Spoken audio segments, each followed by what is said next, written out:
আসসালামু আলাইকুম। কেমন আছেন সবাই? আলহামদুলিল্লাহ আমি ভালো আছি। সবাইকে ওয়েলকাম জানাচ্ছি ফাবিয়াস কিংডমে। আজকে ভিন্ন ধরনের একটা রেসিপি নিয়ে আপনাদের সামনে আসলাম। কে কে খেয়েছেন জানি না, বাট আমরা এটা অনেক পছন্দ করি আর পছন্দ করে এটা খাই। এটা কিন্তু খেতে অনেক বেশি সুস্বাদু।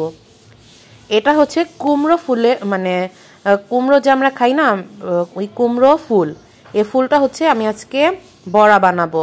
তো এই কুমড়ো ফুলটা আমি হচ্ছে ভালো করে ওয়াশ করে নিয়েছি। ওয়াশ করে এখানে আমি একটু লবণ দিয়ে মেখে রেখেছিলাম।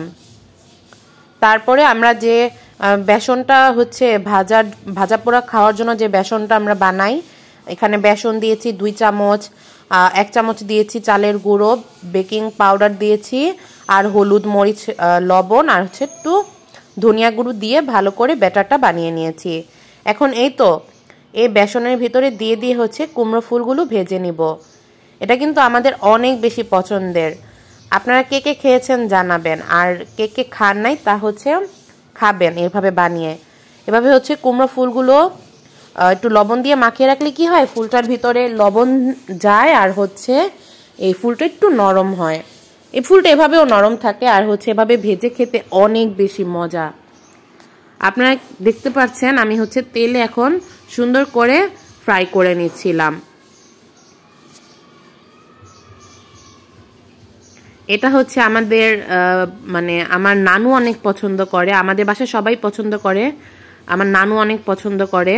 তো আমার মূলত তাদের নানুর বাসায় প্রথম খাওয়া হয়েছিল, তারপর আমি এখন নিজে নিজে বানিয়ে খাই। এই ফুলটা সচরাচর পাওয়া যায় না, বাট যখন পাই তখন কিনে রাখি। কিনে রাখলে একটু সাথে সাথেই ভেজে খেয়ে ফেলতে হয়। এটা হচ্ছে বেশি দিন রাখা যায় না। তো আমি এটা গতকাল এনেছিলাম, এর পরের দিন হচ্ছে ভেজে খেয়ে নিয়েছিলাম। অনেক বেশি মজা।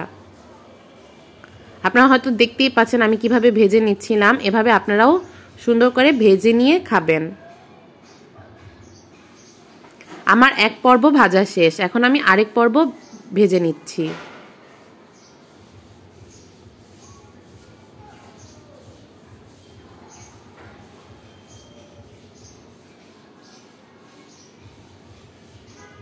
আমরা বেগুনি যেভাবে ভাজি সেটা এভাবেই ভাজতে হবে।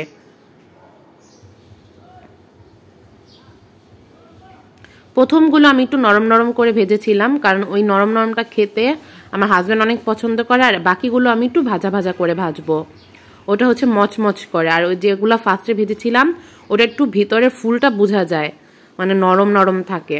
এটাও মজা, এটা ভাজা ভাজাটা তো আরো বেশি মজা, ইয়াম্মি। এভাবে আমি সবগুলো কুমড়া ফুলের বড়া ভেজে নিব। তো এভাবে আপনারা বানিয়ে খাবেন। আর আমার ভিডিওটা ভালো লাগলে লাইক, কমেন্ট, শেয়ার করবেন। আর আমার চ্যানেলের পাশে থাকবেন, সাবস্ক্রাইব করবেন। তো আজকে এই পর্যন্তই। দেখতেই পাচ্ছেন কুমড়ো ফুলের বড়াগুলো কি সুন্দর হয়েছে আর অনেক বেশি মচমচা হয়েছে। তো আজকে এই পর্যন্তই। আল্লাহ হাফেজ, আসসালামু আলাইকুম।